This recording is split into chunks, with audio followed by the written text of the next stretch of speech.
ሰላም ሰላም ቤተሰብ ከመይ ኣለኹም ድሕና ዲኹም? ኣነ ሰላም እየ እግዚአብሔር ይመስገን።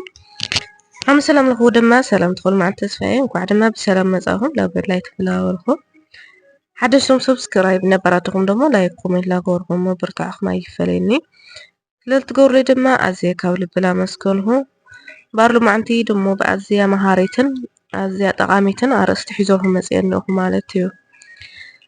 እሱ ደሞ እታ ትብላ ርእስትና ለማዓንቲ ፍቅርን እምነትን ሓደ ድዮም እያ ትብል ማለት እዩ። ሰናይ ጻኒሒት ቤተሰብ ሓደሽቲ ኮንኩም ሸር ላይክ ሰብስክራይብ ላገበርኩም ኣበራትዑኒ ነበራትኩም ደሞ ከምዚ ልምዶ ሃናፅ ዝኾነ ርእይቶኹም ትሁኒ ብትሕትና ይሓትት ማለት እዩ። ሰናይ ጻኒሒት ፍቅርን እምነትን ሓደ ድዮም ሓደ እዋን ሓደ መንእሰይ ንሓንቲ ጓል ብሙሉእ ልቡ የፍቅራ ነበረ። ንዓዓ ዘይገብሮ ነገር ኣይነበረን። ግጥሚ ይጽሕፈላ ህያባት ይዕድገላ ኩሉ ግዜ ድማ ኣዝየ እየ ዘፍቅረኪ ይብላ ነበረ። እታ ጓል እውን ትፈትዎ ነበረት። ግን ሓደ ዓብይ ጸገም ነበረ። እቲ መንእሰይ ንሳ እትብሎ ነገር ኣይኣምናን ነበረ። ቴሌፎን ምስ ደወለት ምስ መን ነይርኪ ይብላ ምስ ኣዕርኽተይ ክጻወት ከላ ርግጠኛ ዲኺ ምስኣቶም ኢኺ ኢሉ ይጥርጥራ። ክሳ ማሕበራዊ ሚድያ ትጥቀሞም ፓስፖርታ ክትህቦ ይጨንቃ ነበረ።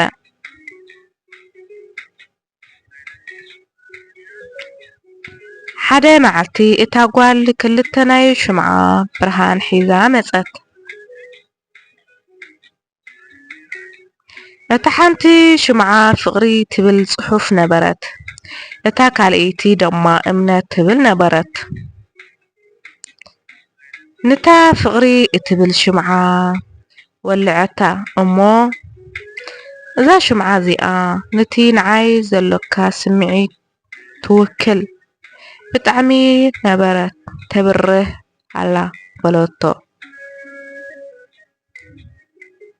ቀጺላ ነታ እምነት እትብል ሽምዓ ወሊዓታ። ድሕሪኡ ብሓይሊ ንፋስ ነታ እምነት እትብል ሽምዓ ኣጥፍአታ። ብዚ ተፈጠረ ጸልማት እታ ናይ ፍቅሪ ሽምዓ በይና ክትነድድ ጀመረት። ንፋስ ክመጽእ ከሎ ግን እታ ናይ ፍቅሪ ሽምዓ በይና ስለ ዝነበረ ክትወድቕን ክትጠፍእን ጀመረት። እታ ጓል ከምዚ በለቶ ትርኢ ኣለኻ እምነት ምስ ጥፍኣት ትርኢ ኣለኻ እምነት ምስ ጠፍአት ፍቅሪ በይና ክትቃለስ ኣይትኽእልን እያ። ብዘይ እምነት ዘሎ ፍቅሪ ከምዚ ብዘይ መሰረት ዝተሃነጸ ህንጻ እዩ። ንፋስ ነፍሲ ጥርጣሬ ከመጽእ ከሎ ቀልጢፋ ይፈርስ።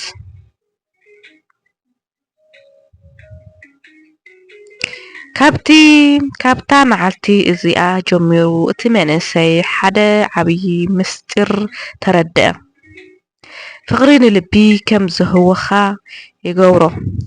እምነት ግና ንልቢ ሰላም ዕረፍትን ይህቦ። እምነት ዘይብሉ ፍቅሪ ትንፋስ ከም ዘይብሉ ሰብ እዩ። ክልቲኦም ሓደ እንተዘይኮነ ተጓዒዞም እቲ ጉዕዞ ናይ ስቃይ ይቕየር ናብ ስቃይ ይቕየር። ትምህርትና ድማ ኣንቲ ኣዝያ ሓጻርን መሃሪትን ኣርእስቲ እያ። ማለት እዚ ኣርእስቲ እዚ ቀሊል ነገር እዚ ጥቅስታት እዚ ቀሊል ነገር ኣይኮነን። ባዕለይ ከንባት ኣለኹ መጀመርያ ኣዝየ ተገሪመ ምክንያቱ ሓደ እዚ እምነት ደይ ዓቢ ፍቅሪ ላለ ብዙሕ ሰብ ይከራኸር እዩ። እምነት ደይ ዓቢ ፍቅሪ ደይ ዓቢ እምነት ላበለ ብዙሕ ሰብ ይጠራጠር ማለት እዩ። እና እዚ ፍቅርን እምነትን ሓደ ድዮም እዩ ዝብል እና በዚ ሕሳብ ይከራኸረሉ እዩ ዛርእስቲ እዚ ዋላ ዩቱብ ደርጋ 2 ዓመት የገብርልን እኹ ኣብ ላይ ብክንደይ ግዜና ተኸራኺርናሉ ግን መዕለባ ይተራኸወይ እና እዚኣ ድማ ዓባይ መልሲ ኮይናትኩም ትኾን ተስፋ ይገብር ምክንያቱ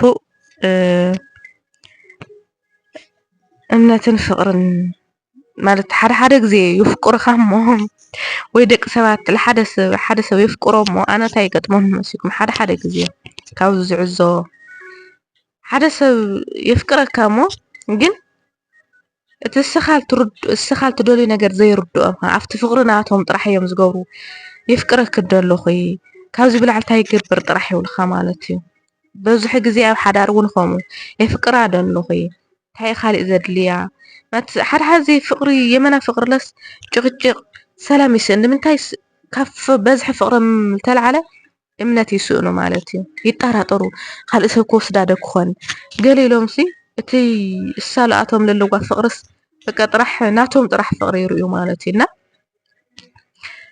ንምንታይ በዝሒ ግዜ ኣብ ደቂ ሓደ ሰብ ብጣዕሚ ካብ መጠን ብላዕሊ ፍቅር ተኮይኑ ኣይርድእካ ዝኾነ እንትን ነገር እዩ ዝኸውን ማለት እዩ እና ሓደ ፍቅርና ምግቢ ምኹላሲ ከጭንዎ ተሎ ኣይፎትን ይበሃል ማለት እዩ ዛጓል ብጥበብ እያ ተባላሒታ ኣዘድኒቀያ ማለት እዩ እዚ ልደቂ ኣንስትዮ ንምንታይ ዘይኣምነኒ ንምንታይ ጥርጥረኒ እናለ ይኾንና ክንሓድጎለልና ሓደ ሰብ ብብልሓት ናረድኦ እዩ ማለት እሕና ደቂ ኣንስትዮ ብልሓት ተዋሂብና እንድዩ ግን ኣይንጥቀመሉ ዛጓል ኣንስተይቲ ብጣዕሚ ተባላሒታ ረዲኣቶ ማለት እዩ ኣይከሰሮተን ሓደ ደቂ ሰባት ከምዚ ክጣራጥሩና ከለው ከምዚ ንምንታይ ኩልና ተለው ንምንታይ ልጥርጥረኒ ንምንታይ ዘይኣምነኒ ገለ ኢልና ንባሻጭ ትዕግስ ዝበሃል ይጠፍአና ማለት እዩ ግን ጓል ኣንስተይቲ ተፈጥሮና ብልሓት ኢሉ ጥበበኛታት ገይሩ ብልሓት ገለና ገይሩ ስለልፈጠረና እግዚአብሔር ተባላሒትና እቲ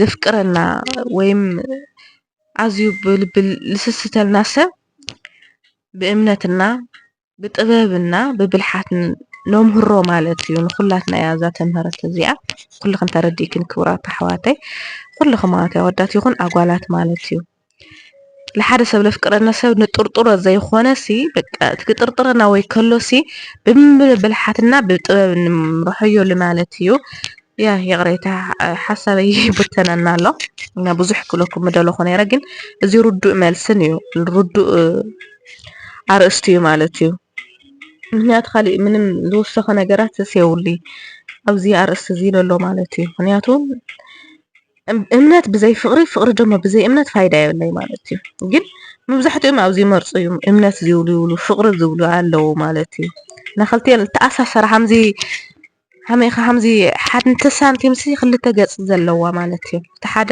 ካልእ ጽሑፍ እቲ ሓደ ካልእ ጽሑፍ ኣለዋ ማለት እና ፍቅርና እምነት ክልቲአን ሓደ እየን ላእይ ፌስቡክ እውን ሙሉእ ጽሑፍ ኣምጽኦ ነይረ ብዩቱብ እውን ሙሉእ ጽሑፋት ኣሎ ብዛዕባ እምነት ደይ ፍቅሪ ልብል ማለት እዩና ክብራት ቤተሰብ እዚአን ክልቲአን ክፈላለያ ይኽእላይ ማለት እዩ ክልቲአን ሓደ እየን ብብልሓትና ብምልብሓት ዝነፍቅሮ ሰብ ዝለፍቅረና ሰብ ደሞ ተጣቢብና ተባላሒትናን ሓዳርናን ፍቅርናን ንሓሊ ወይም نطبق مالتي براك ريتس مالتي الناس يمثل لايك سبسكرايب ترسعي غني لي باي صورة حاتي